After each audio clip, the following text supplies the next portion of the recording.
Hey, you're listening to the Smoke Meat Podcast. I'm your host, Brad Pittman.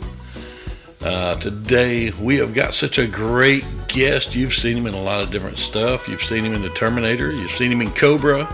You've even seen him in Joe Dirt. That's right, ladies and gentlemen. I am talking about the magnificent, awesome Brian Thompson. And today, we've got him here on Smoke Meat. I'm going to get off of here just so you can hear both of us talk. Everybody kick back, relax, and enjoy here on Smoked Meat. Hey, so how you doing today, Brian? Hey, you catch me headed south. I'm going south now. In certain vernacular, that might not be a good thing, but it is a great thing. I just drove through North Bend. Now I'm in Coos Bay on the coast of Oregon. I just stopped at, maybe this is the only one of these shops on the planet, okay? Uh-huh. Tell me if this is true, Brad. Do you know of any radiator/glass shop? That's a new one on me. I think you got me there. And I didn't know of this place until this summer when my plastic fan on my Kubota B20 tractor, actually the water pump went out and the plastic fan caused the bearing tilted, just the fans that tilt. I mean, like, not an eighth of an inch. Mm-hmm. And it took out my radiator. Oh, man. And getting a new radiator had to be ordered. The closest shop was Eugene. It was almost $1,000. And I took it to this radiator shop, and they go, oh, man. They look at it, things, the copper pipes are gouged out on the sides. They're like, oh, man, I don't know. And I call up the next day, and the guy says, yeah, come pick it up. It's fixed. I'm like, what? Well, what do I owe you? It's like $85. Holy crap. I'm like, what? And when I went and picked it up, there was this elder gentleman, gray-haired, definitely does not stand more than 5'5", and he brought it out of the shop. And I could tell he was proud of his work. He's one of these craftsmen that, he loves his work. And people that, I've met a few people that, can work metal like that. And I could see the solder on these tubes. And I go, yeah, I pressure tested it. She's going to behave almost as good as new. And, he had a little glint in his eye, and I took it home, popped it in. Anyway, I haven't had any issues with it. And this is the first time I was coming through Coos Bay when that shop was open. And I stopped by I gave that guy a generous tip. Yeah, I love places like that. It was more. I gave him more money than the shop charged me for the radiator repair. Yeah, I love places and people like that. Just the places you wouldn't think would be any good, or just boom, the best in the world at what they do because they take pride. And nobody does that now. And he was thrilled, and his boss was right there because they happened to be in the parking lot when I drove up just now. So that was good timing. Yeah. So that's my day right now. Now it started out okay. It started out really weird.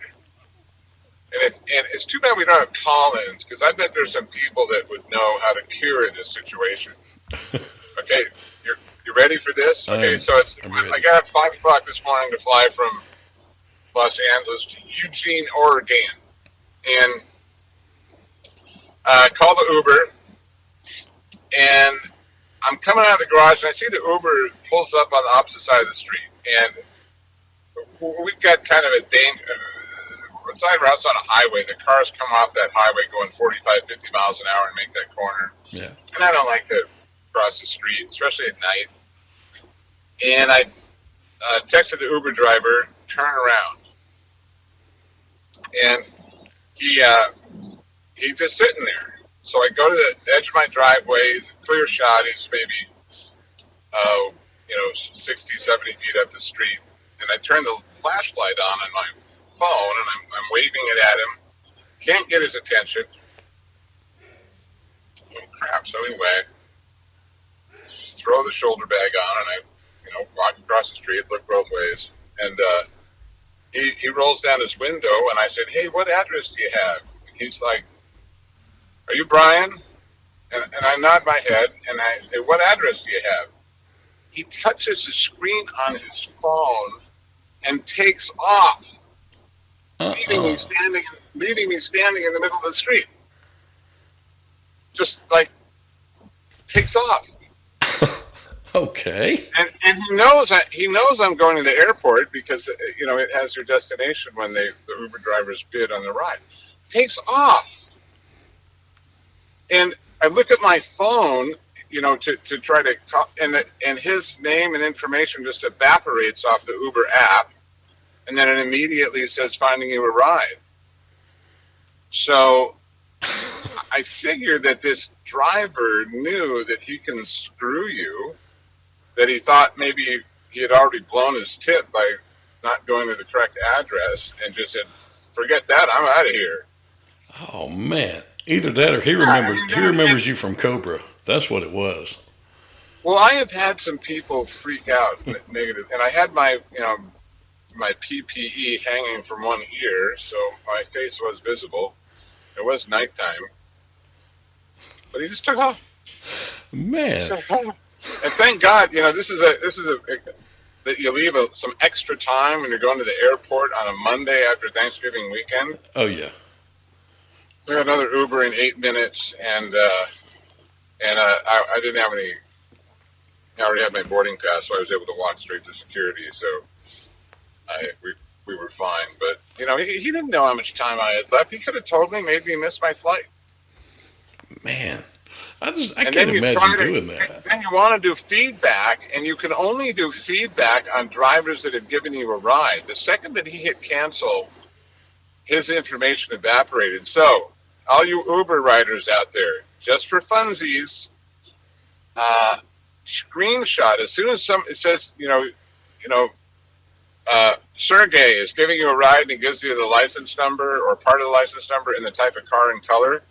Screenshot that, because right now, I'm sure Uber can tell, but I mean, how much do their customer service people want to be bothered by this guy that took off on me? Oh man, I've never taken an Uber or a Lyft or anything like that, but I'm actually going to have to do it this weekend for the first time. Now I'm a little nervous. Well,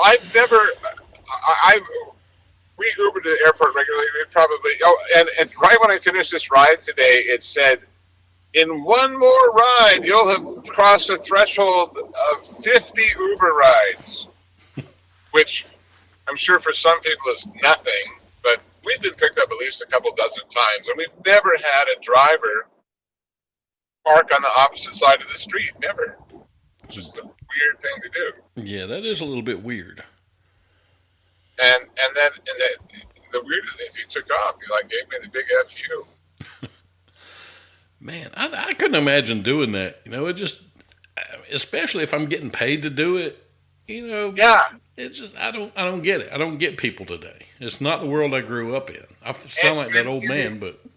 And Google La Cañada, we're a really nice neighborhood. Mm-hmm. I mean, we have like super low crime rate. Really nice people live there. I mean, most people moved there because of the school district, which is why I moved there 25 years ago. It's a nice neighborhood. It's not like I'm worried about something going to happen to them. Yeah, I don't know. There's sorry people everywhere. Yeah, I told my ER nurse girlfriend this story, and her comment was, "There's a lot of angry people out there, Brian." Oh, there are a lot of angry people.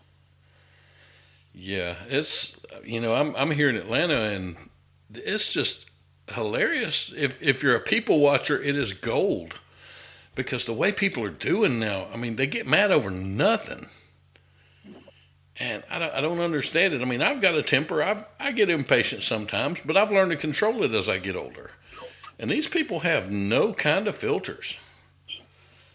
And I heard somebody told someone the other day they could go choke on a Lego. And I That's really wanted to laugh, but I couldn't because they were that mad. But I laughed when I left because that's amazing. I've never told anyone to choke on a Lego. Well, I think if memory serves me correctly, there's a warning that comes with Legos for parents. The choking hazard warning. Uh huh. Oh yeah. I know. Have you ever stepped on one? Absolutely. Oh man, that'll make you say stuff that ain't in the Bible. The sharp corners will cause you to avoid Legos in the future. Yeah, a little bit. We just moved, finished moving our stuff from our old house into this one, and my kids actually found their Legos that their grandparents had for them when they were small, and they're 21 and 18 now, and they just thought that was the coolest thing that they had their box of Legos, and they said, "There's not nearly as many as there used to be." I said, "Yeah, you were just a lot smaller then." Yeah, and those Legos sound like they might get a second cycling with the next generation. Yeah, definitely, because we've got them here at the house now, and my oldest daughter was disappointed she couldn't find her Barbies. Uh-oh. Yeah, we don't know what happened to the Barbies, but we've looked everywhere. We've gotten every box out of the house, and they're nowhere. Uh-oh. So Barbie eloped. I would make up some flyers and staple them to the local telephone poles. A little picture. When last seen, what room of the house it was last seen in. That's not a bad idea. Here's the kind of guy I am. I've seen, being in Atlanta riding around, I see all kind of lost dog, lost cat, lost emu, whatever posters on the phone poles. I just want to make up random ones and just put up. Just to see what happens. I don't know why. Lost pet alligator. Goes by the name of Jaws. I'm going to have to do that one in your honor tonight. Yeah. I go back to work Wednesday. We have a lot of coyotes in our hood. Oh yeah. Like on our, there's seldom, motion detection on our front cameras on our front yard. Our front yard is their nightly walk. Yeah. They just look at the cameras. They flash white in the black and white night vision. Mm-hmm. And whenever you see that, missing cat, it's like, oh man, why'd you even bother? It's really that it's, I don't know anybody that's ever got their cat back. Yeah. So basically, your town is like the Lost Boys, except it's animals. Yeah, we're right up against the Angeles National Forest. Oh yeah. So 4 blocks north of my house is, hundreds of square miles of the Angeles National Forest. They call it a forest. I don't know why they call hundreds of square miles of sagebrush a forest, but maybe there was some trees there at one time. Yeah. I love living out here in the country. I love it. I lived in town for a little while, and we found this place, and as soon as we got approved for it, we moved. I've never been so happy to get out of a house in my life. Because here, well, yeah, you said earlier you've got acres. Yeah, we've got 12 acres.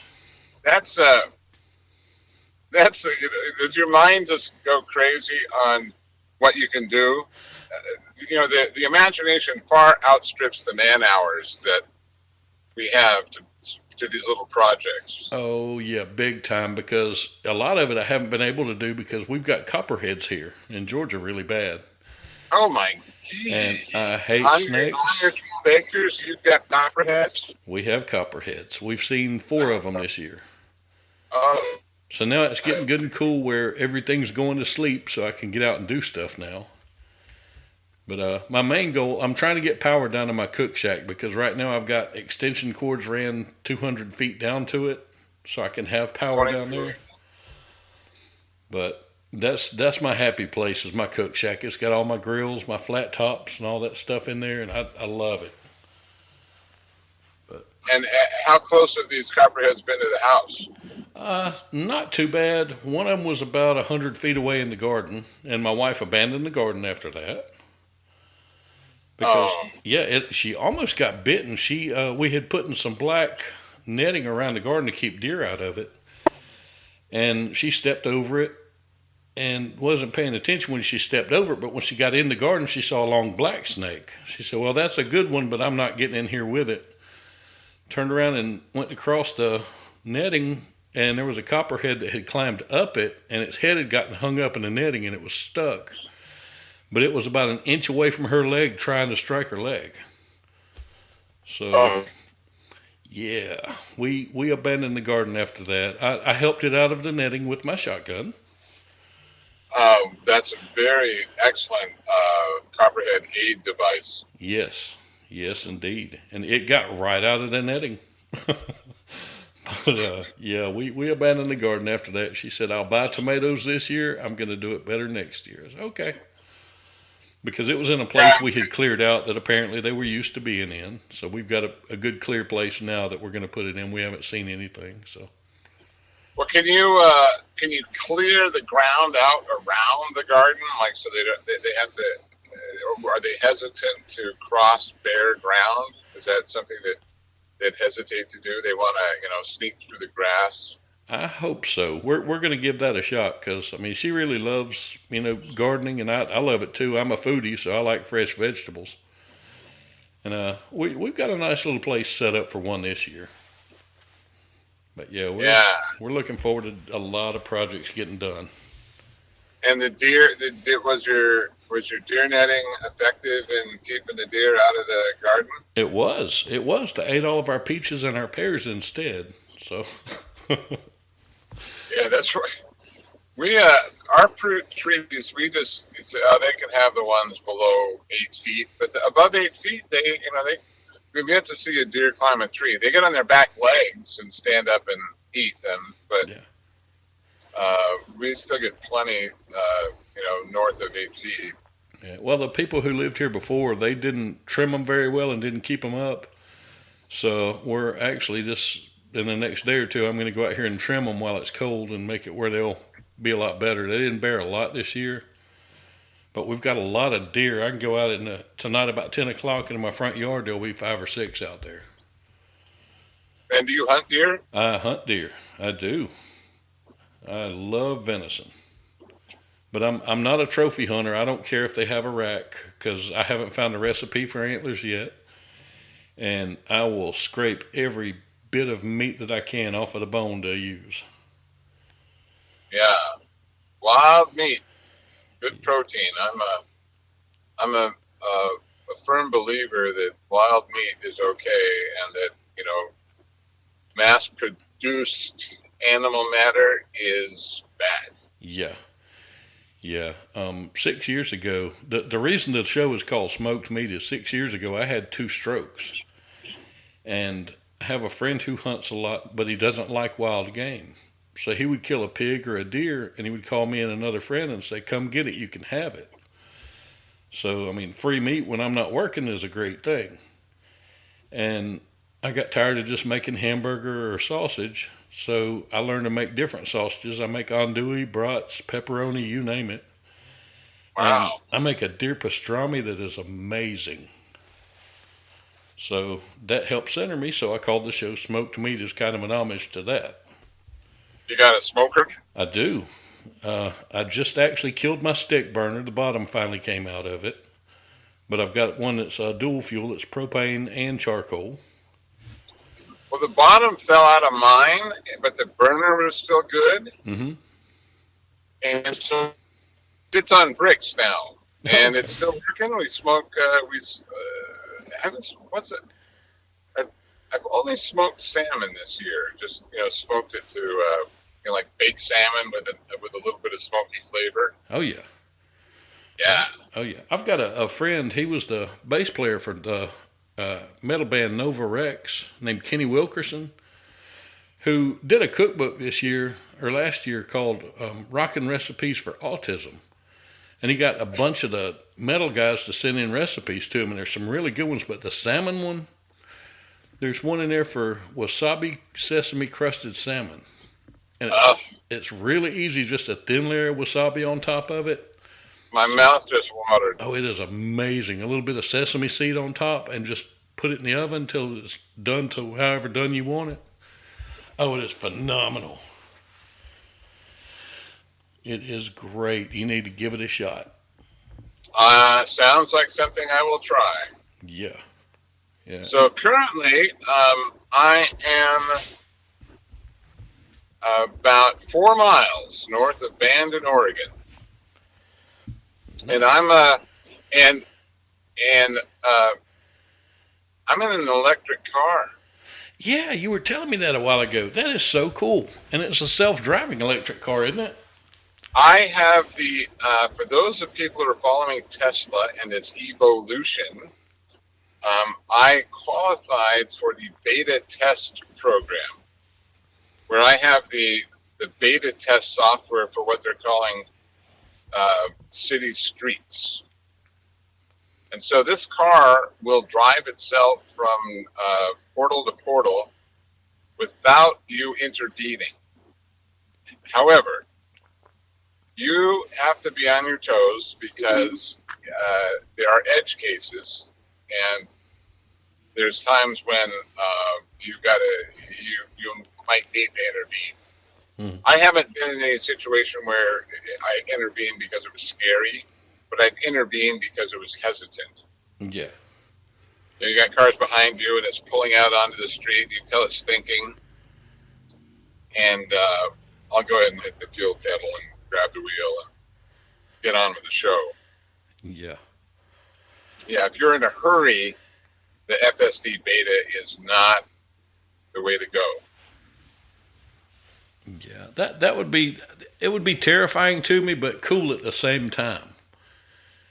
Well, the analogy has been given, and it's not my original one, but when an apt analogy is more apt than the others, it tends to be the ones you use. It's like a student driver. You got a kid behind the wheel for the first time. You're not sure how he's going to react. Yeah. But unlike you being in a car with a student driver, like those old student driver cars that had brake and gas pedal and steering wheels on both sides of the front seats. Yeah. Well, that's what you've got. You've got the steering wheel and the brake pedals because you can make it go wherever you want to. You just bump. You don't have to flip any switch. You just hit the brake or the accelerator pedal or turn the wheel, and you're in control. Okay. And you have to keep your hand on the wheel. If you don't keep your hand on the wheel, if it doesn't feel a little tension feedback through the wheel every 30 seconds or so, it'll start a little blue flash on the screen. And if you don't immediately take over and it doesn't feel tension, it will shut off the full self-driving beta, pull the car over to the side of the road and stop. Okay. Okay. So and if you look down with this latest version, if you look down at your phone, it'll tell you to pay attention to where you're driving.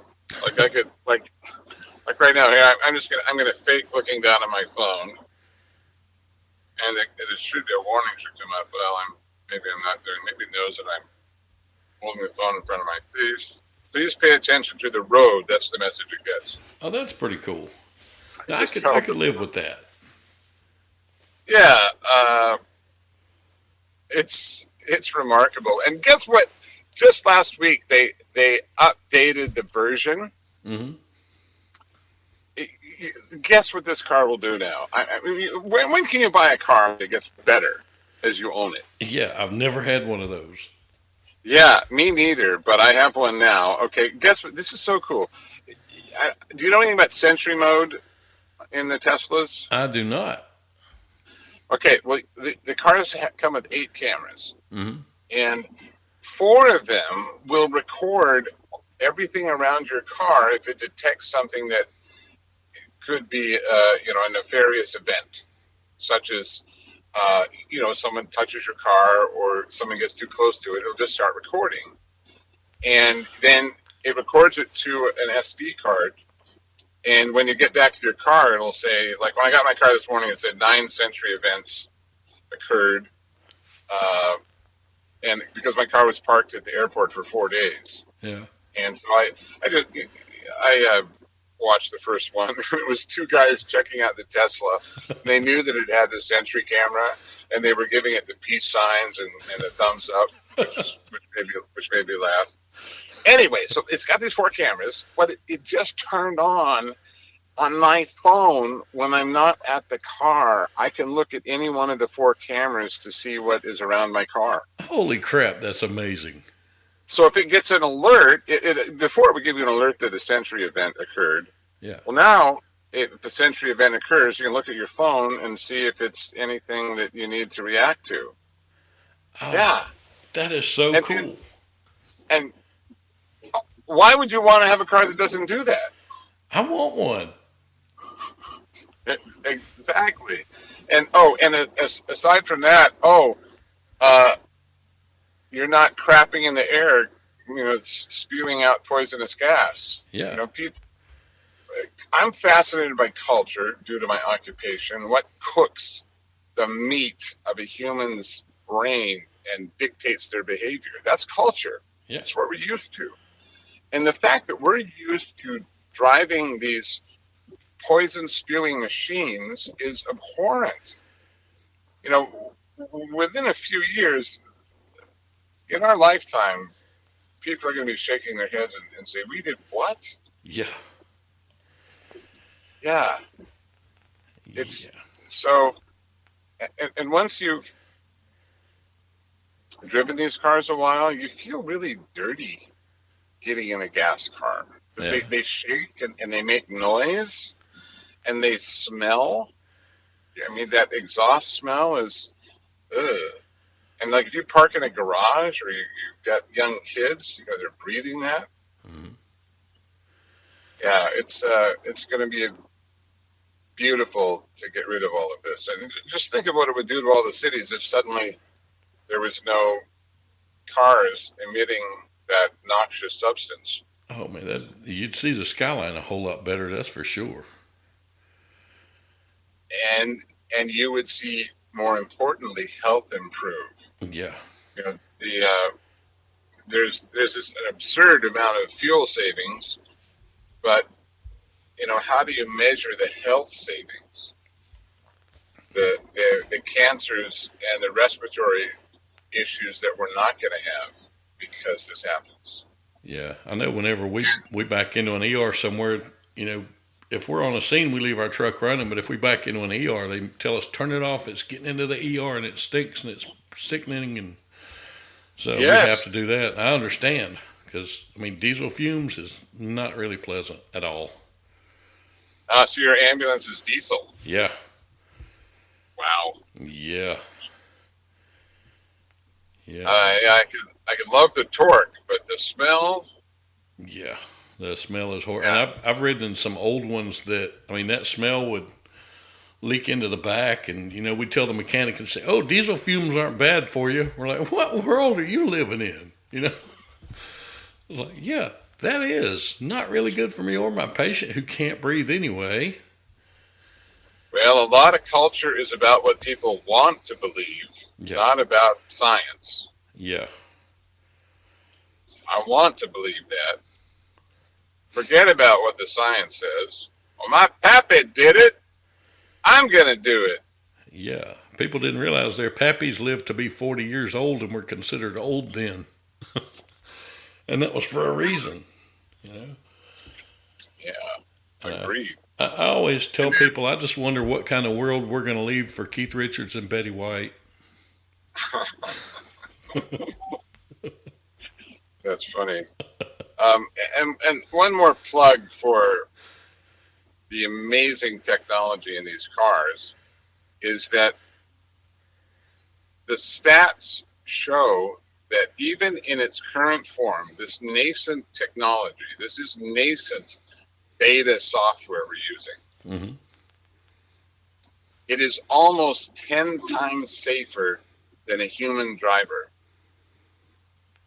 Nice. So if you can afford one of these cars and you're not driving it, you're not doing the math really well. You're not looking at the safety equation the way you should be. And do you know how long the waiting list is for Teslas right now? Oh, I imagine it's ridiculous right now. You got to wait a year Holy crap. because more and more people are doing the math on the safety equation Hmm. and going, holy, 2 plus 2 is 4. You Yeah, know, 10 times safer. Well, gee, what car do I want my children in? exactly. You know, my first car was a 1984 Ford Escort, and it was brown. This thing was a death trap. And I've driven some cars that I don't see how I survived it. And now that I've got my girls driving, I'm just so scared of their car, because I think I survived this, but how are they going to? And it's a really weird feeling. Well, another plug for these cars. Let's say they don't have any of this self-driving software, this collision warning system, lane assist. Let's strip that away from the car. There's one, uh, physical geometric fact about these cars that makes them safer than any other car, and that is the center of gravity is so low. NHTSA said that it's almost impossible to roll them because half the weight of the car is below your feet when you're driving. Nice. So when you have to react suddenly, this car isn't going to suddenly fishtail. When it gets hit from the side, it's not going to roll. Have you heard of a channel called Wham Bam Tesla Cam? I think I have. It's getting very popular, and because of the videos that cars are taking all the time, there's just shocking, amazing videos out there. There's there's a video of a guy driving up beside a Tesla, and he opens fire on it with a pistol and puts 3 slugs in the car Huh. just because he doesn't like Teslas. Yeah. But there's one where a Model X gets T-boned by a car that runs a red light. That Model X goes all the way up on its side Hmm. and falls right back down on its feet, Okay. on its tires. And there's several other videos where you see other cars get T-boned and they roll over 2 or 3 times. Yeah, I've seen that many times. But I imagine in your profession you have seen more than 99% of the people on the planet. Yeah, and I've never worked a wreck involving a Tesla. Well, let's hope that you can always say that. Definitely. Part of that is that there's been a very few of them on the road, and maybe in your part of the world. In California, I think we have the most per capita. Yeah. I don't know what the per capita is in you're Georgia. Yeah, you're Atlanta. Yeah, I'm Atlanta. Yeah. Yeah. Yeah, I used to work with a doctor. He was a very young doctor. He was about 29, and he was already attending in an emergency room. And he was one of the guys that graduated everything early, and just a great guy. But he looked like he was 12. And he drove a Tesla, and he was showing it to us one night. And He lived like he was 12. yeah, he looked like he was 12. I mean, he's young looking. Oh, I thought you said he lived like he was 12. Well, that too, kind of. But That would be a very great lyric for a country western song. that definitely would. He was 42 and he lived like he was 12. I know some singers. We're going to have to put that out there to them. Yeah. Oh, yeah. But I said, I know why you bought the Tesla. He said, why? I said, because you're not old enough to legally pump gas in the state of Georgia. He thought that was kind of funny. But yeah, I mean, they're nice cars. I wish I could afford one. I do. Well, used ones without the full self-driving, Mm-hmm. Between $25,000 and $30,000 for the 2012s and 2013s. That's actually not bad at all. My son picked up a Model S a couple of years ago for 25. I don't know if that's still true because the demand has gone up so much. I heard that the used prices on them had gone up a lot too. Yeah, I'll have to check that out because that's a lot better than I thought it would be. Well, and then get this, what you've got to look at whenever you purchase anything is cost of ownership, right? Yeah. Especially if you're dealing with fleet vehicles. Yeah. The lack of maintenance and that you're going to be charging it at home and on the road, the older models, if you buy it from a private party, come with free supercharging for life. That means those superchargers that are on the highways, you don't have to pay for the watts you're putting in your car. Oh, nice. My son has a Model X that has free supercharging. My daughter has our old Model S that has free supercharging. Oh, that is amazing. I'm going to have to look into this. Yeah. And that's they're not doing that anymore. That was part of what came with the early adopters. Yeah. So yeah, you're paying $30,000, or maybe you're paying $40,000 for a car. Well, in 5 years, that car is going to cost you what a $25,000 car cost you. Yeah. Absolutely. Get in a Tesla. You just love it. You go in your garage, the car, you push a button on your phone, 2 minutes before you get in your car and it's all warm, or you're checking out at the grocery store on a hot day, push a button on your phone, it's nice and cool when you get in it, even though it's been sitting in the sun for the last 10 minutes. Oh, you just sold me right there. It's a dream come true.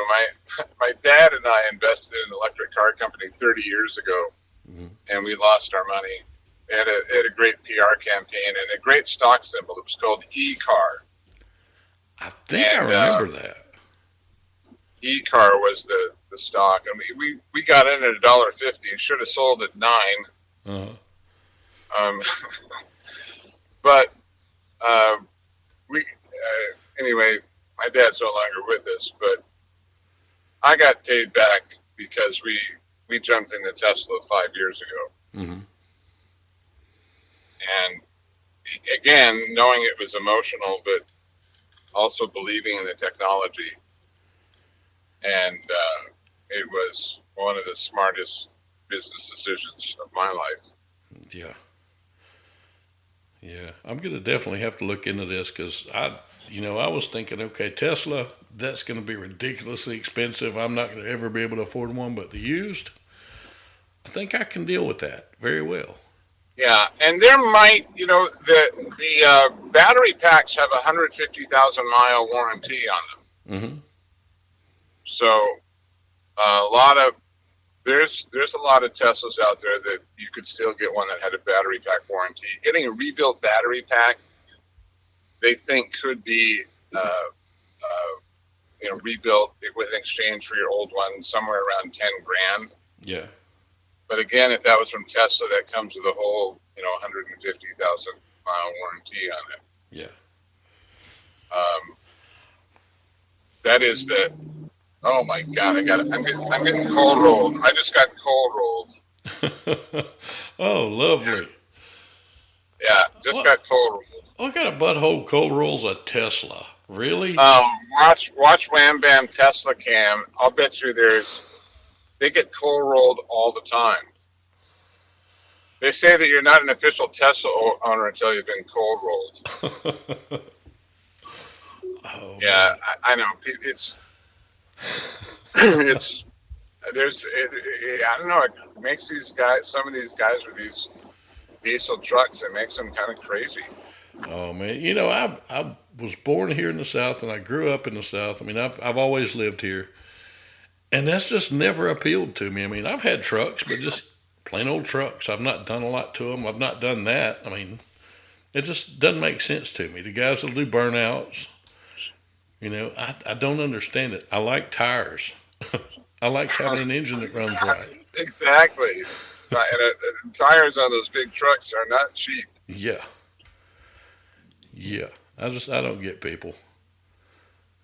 You got. Hey. He's going to tell everybody in the world tonight, though. I co-rolled a Tesla today. Yeah, and now I just hit I hit the camera button and it's saying saving dash cam footage. So if I dig that out, I can get my footage on Wham Bam Tesla Cam. Nice. If Nice. I am willing to dig it out and upload it, and if I remember to do it. That would be worth doing, just to prove I am official. Yeah, and related, since we're kind of related here, I'm doing a mild segue in our subject. We're dealing with the entertainment industry and electric cars. Yeah. Countdown, Inspiration 4 mission. Have you seen it? I have not. Everybody, go watch Countdown, Inspiration 4 mission on Netflix. It is a documentary about the first orbital flight around our little planet by civilians, and it's beautiful and it's inspiring, and it really, really benefits a lot of people, gives them a lot of hope, and especially children with cancer. Yeah, that's something that's close to my heart. Anything with sick kids, because I look at it this way: if something happens to me or you, the way karma works, we've done something in our life to deserve what we're getting. A kid doesn't do anything but love. They don't deserve to get sick like that and things like that, and it tears me up. It's harsh. Yeah, it's harsh. Yeah. Yeah. Yeah, I participate in Patrick Warburton's St. Jude's charity event every year. I've only missed one of 11 years where we collectively, that event has raised, I know it's over $10 million for St. Jude's. Outstanding. And that's our number one contribution. Outstanding. When it comes around, let me know anything at all that I can do. I don't care what it is. I will push this thing. I will do whatever I can. Because you got it. There's if you Google it right now, it's called the Warburton, and the auction items are online. Anybody in America can put an online bid, and they get some amazing movie and rock and roll and country Hall of Famers who donate autographed guitars, autographed albums, posters, and you can find that online. Just you know who Patrick Warburton is? Oh yes. Yeah, of course. Okay. It was called the Warburton, St. Jude's Warburton. I don't have the exact, since I'm driving, and my car will scold me if I look away from the road. I'm certain you can Google it. And they might even have some of the auction items up already, because I believe the event this year is the first weekend of February. So that's coming right up. Nice. Yeah, I wish that I was a little bit more famous and it would draw a little bit more money to it. And okay, Brad, we are. I guess we can keep this phone conversation going. We're about 5 minutes from my Oregon hideaway. Nice. But yeah, if I were a little bit more famous and I knew that it would draw some more money to it, I would donate my Stetson. So what I want to do, and it's my favorite. If anybody's near Palm Springs, it's about my favorite concert that I get to go to.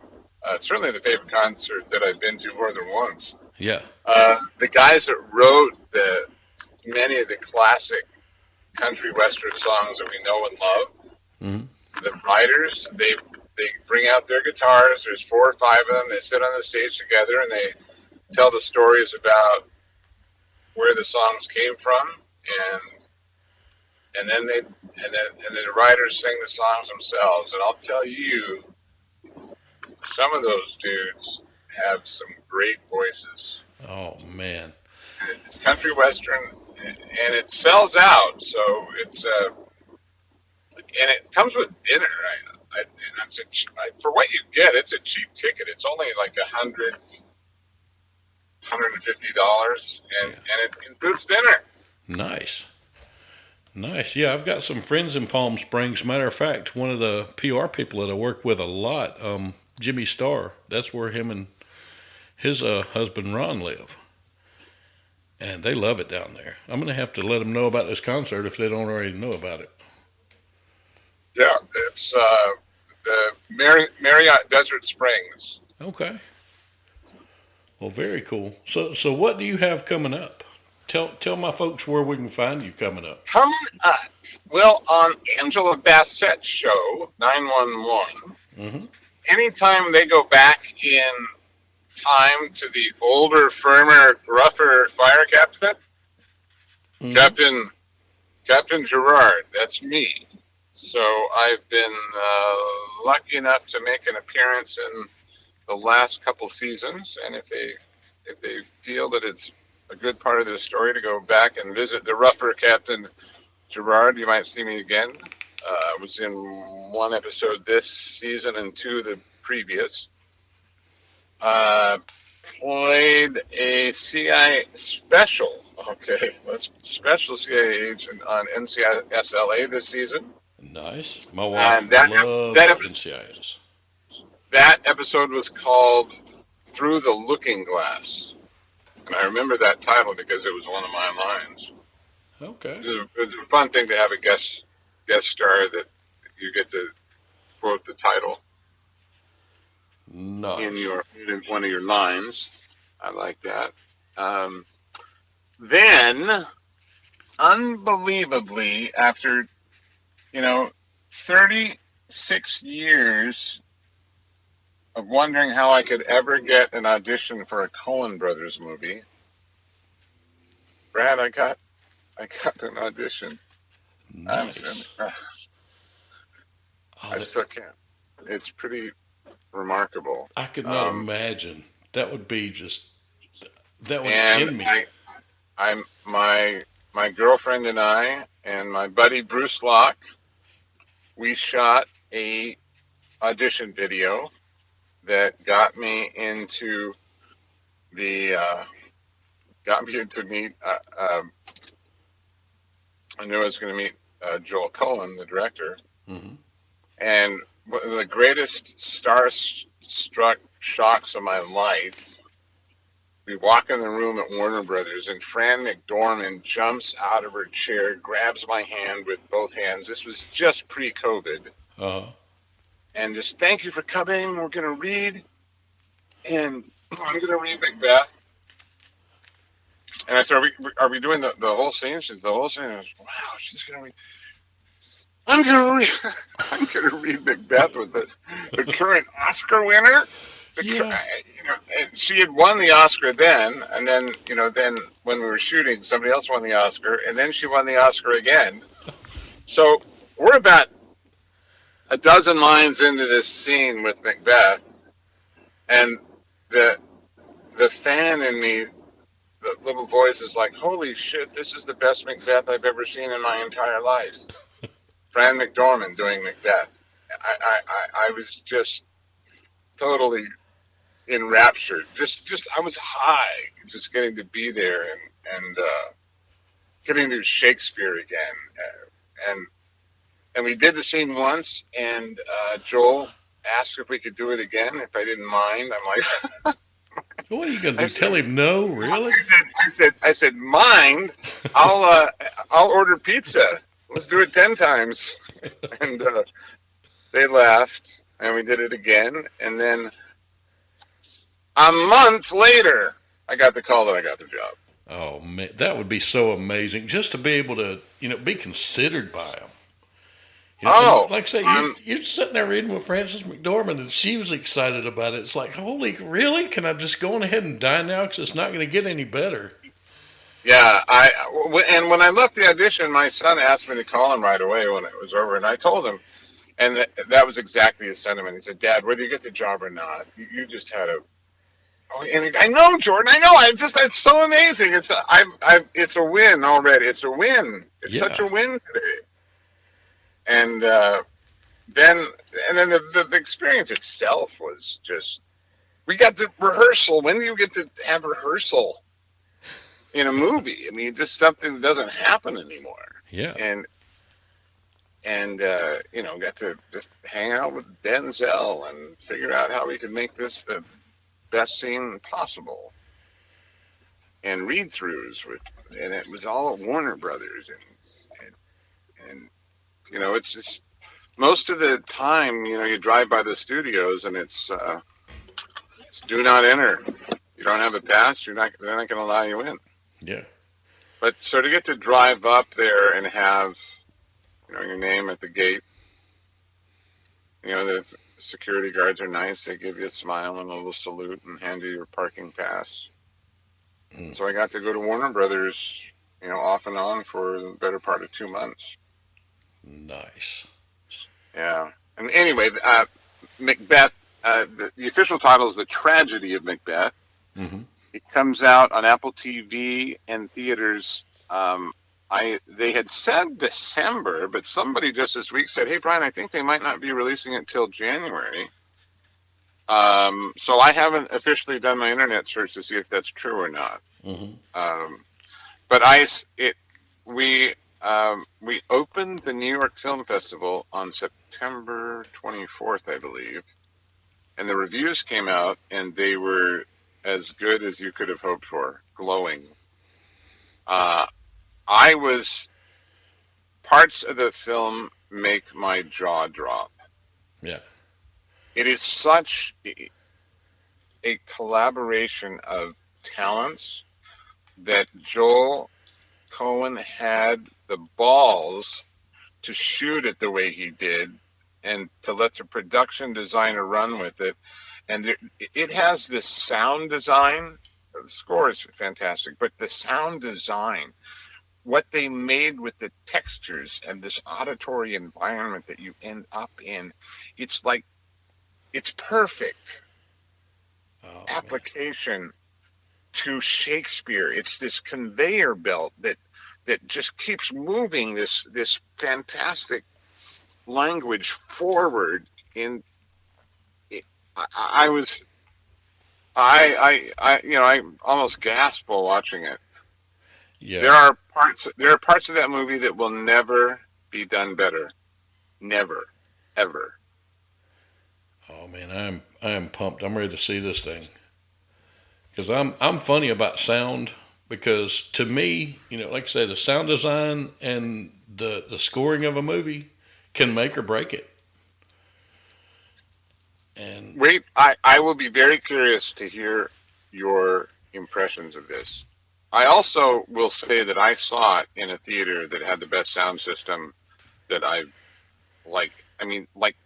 Shakespeare's tough dialogue. Yep. Every syllable was so crisp and so easily understood. It was the best dialogue channel. Maybe it's the crispest dialogue that's ever been recorded and put in speakers. It was perfect. Oh man, yeah. When I see this, I will definitely let you know what I think.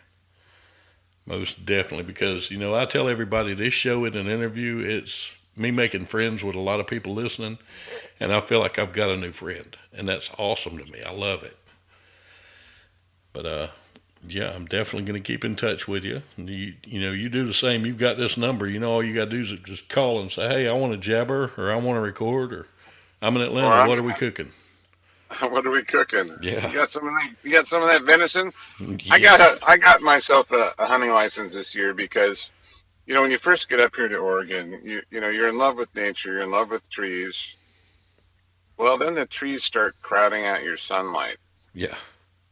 And what's the definition of a weed? A plant out of place. You're freaking blocking my sunlight.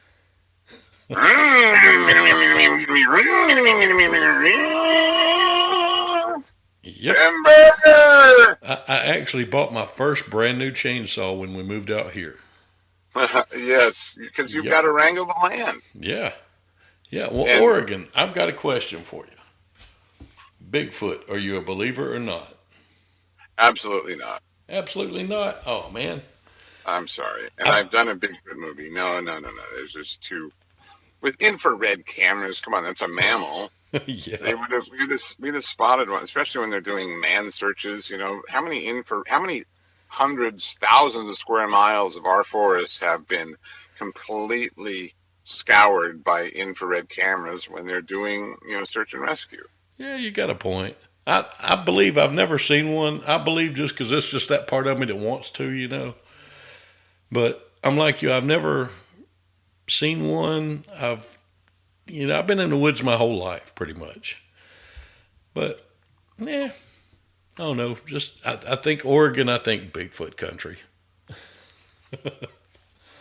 Yeah, I'm kind of on the. I'm a little more of a believer in aliens, Oh yeah. but have you seen the graph of resolution of alien photography? Uh, and then above it is the graph of resolution and number of phones in the world. I have not. It's hysterical. The exponential growth of cameras and their resolution in the last 20 years is, it's like this straight diagonal heading upwards. Oh yeah. And the resolution of alien photography, it's a flat line. So why is that? Well, because if it was high resolution, we might be able to tell that the photos have been doctored. Yeah. And then back to the plant out of place. When you've seen a cute deer, when you've seen Bambi decimate your blueberry plants to a nub, your affection for Bambi wanes. Oh yes. And I did get a hunting license this year, and I didn't go hunting, but if those deer, those little orchid prongs that have been feasting on, I need the blueberries for the antioxidants. You don't freaking need any antioxidants. You're out there in nature, deer. yeah. But they didn't come in the yard once during hunting season. Oh. Not once. And literally the day afterwards, one of the most beautiful bucks you've ever seen. I wouldn't have shot that one. He was gray and old and had 5 prongs on him. Yeah, he was grandpa. He deserved to The live. day after hunting season. Nice. That's the way it usually works. I haven't had a chance to hunt this year, and it's driving me insane. But I'm ready to hunt. I want some more deer meat.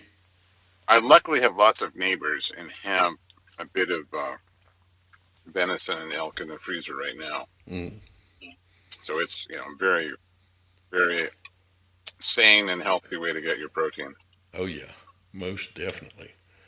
So if I want to hear that you're looking for a used Tesla, and if you need any advice, call me back. I know these cars certainly better than the average, and I'm kind of a Tesla-phile. I can dig it. Yeah, I'm fixing to start doing research, and I'm fixing to start doing some looking because you've got me sold. And like me, there's a lot of people that have the earlier Teslas that have free supercharging that want the full self-driving. Mm-hmm.